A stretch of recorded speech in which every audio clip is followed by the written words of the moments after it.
Welcome back to Catch Up with Chuck. This is a periodic broadcast of the Rural Futures Institute at the University of Nebraska. I'm Chuck Schroeder. I'm Executive Director here. And I'm joined today by one of my dearest colleagues, Dr. Tom Field, and we're going to be talking about preparing students to be innovators, to be builders in a world of change. Tom is a recognized scholar. He's a popular teacher, a popular lecturer in the field of animal science, but he's also an entrepreneur, been involved in not only the ranching business, but other ventures in and around the livestock industry.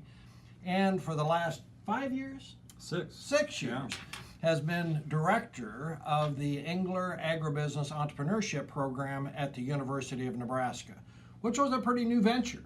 And Tom is really in the business of preparing motivated students. They're a pretty special population of students, I think it's fair to say, to be successful in a world that is quite different from that of their parents and even the world of their of their elders. Nothing prepared us for this.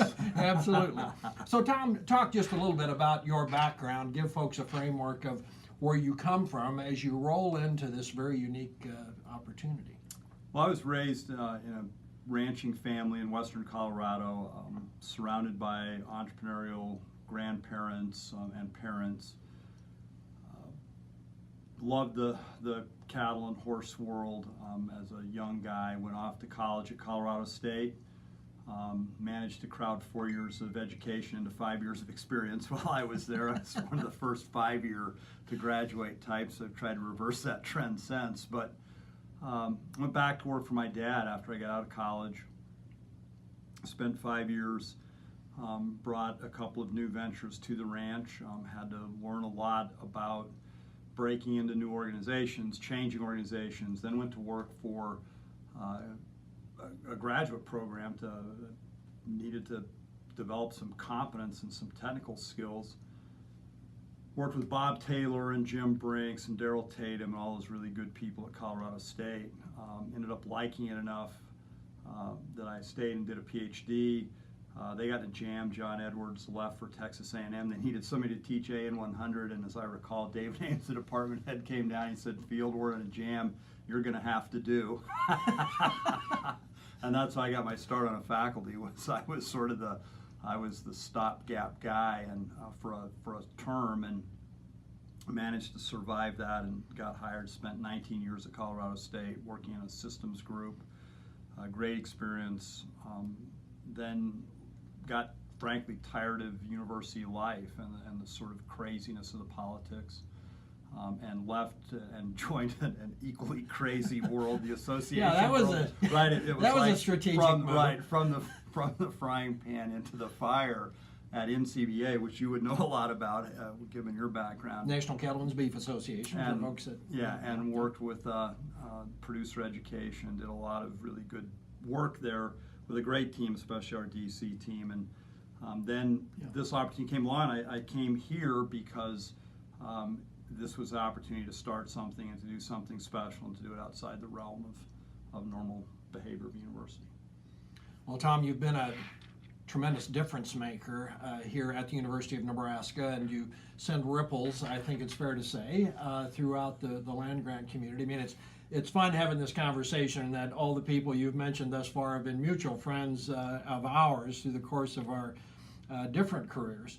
But when I look at the Engler program at the University of Nebraska, it is, in my view, the most important embodiment within this institution of the new education, which is being discussed around higher education circles quite broadly. And that is an education that creates an experience for students in real-world problem solving, including some failures, and trying to prepare them to contribute not only in starting businesses and contributing to the economy, but quite honestly, being people who can strengthen communities, who can strengthen the country, and quite honestly, be citizens of the world that really can make a difference. So it's not off-the-rack education at the traditional land-grant institution. So I want you to talk a little bit about your underlying philosophy for the Engler program and the experience that you and your colleagues are trying to create. The underlying premise of this program is that I'd gotten really frustrated with the fact that the university was by and large doing a pretty good job of creating employees, and we were producing almost no employers. We had cookie cuttered the game. We were producing widgets for industrial agriculture and doing a good job of it, but it wasn't very exciting, and it certainly didn't appear to me like it was going to work in the future. I'm a big fan of Lewis and Clark, and they had to, in that great adventure, had to innovate and adapt all the time. And I think that was the thing that really underlies our program, is we believe that the world that lies in front of us is nothing like the world that's in our past. We spend any time in the rearview mirror, and it's a mistake today, because the future is unfolding at an unbelievable speed, and in ways that none of us can describe. It's disrupting societal expectations, communities, people, careers, professions, entire sectors of the economy are literally disappearing because of these transformative changes. And we were lucky that this guy named Paul Engler was willing and had the capacity to make a big bet that we could, in fact, produce employers and job creators and world changers, and that we had a moral obligation to do so. That there was a calling to produce doers, not talkers, to create citizens who were engaged in their communities, people who actually understood that leadership was based on competency, not charisma, and that you could, in fact, with not a lot of backing, create new ideas and solve problems from the very early stages of your academic career. And so we came here to test that model and to prove that we could produce, if not in serial order, but in sort of a offering of unique product brands, which we view all of the people in our program as these unique brands, that we could in fact offer the world something rather different than what they were getting. Okay, Tom, you just said something awfully important, these unique brands. One of the things that I love watching and occasionally participating in as we engage with your students from the Engler program, this is not a homogeneous body of students, and you don't treat them like number two corn. I watch on a daily basis that you look at these young men and women who come from a variety of backgrounds, many of them from rural communities, but certainly not exclusively by any means. They have different talents, they have different visions for their future and for the way the world should be. And rather than you trying to put them in this box and deliver them, I see you reaching in and pulling them out of boxes and saying, okay, there's something very unique and special here. We want to build the most out of that. Talk a little bit about the amount of time and energy you invest in that and why. Well, first and foremost, every organization's success is built on the power of its people. It doesn't matter what the organization is. And we have a deep respect and regard for the talent, the strengths, the skills, and the capacity of the young people that come to our program. We recognize, I think, early on that building companies was second. First that had to happen was we had to build people. We're bought into lots of things, the writings of Stephen Covey and Tom Peters and Bob Waterman and Nancy Austin, and the list goes on and on and on and on and on of folks who said, look, if you treat people like cogs on the wheel, they're eventually going to fall off the wheel.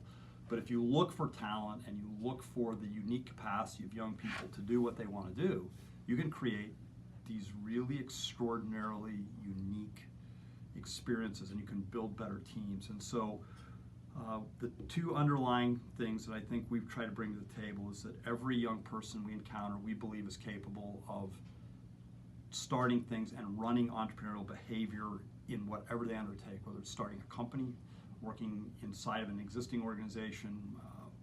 And then the second thing is that each person is capable early on of doing really good work.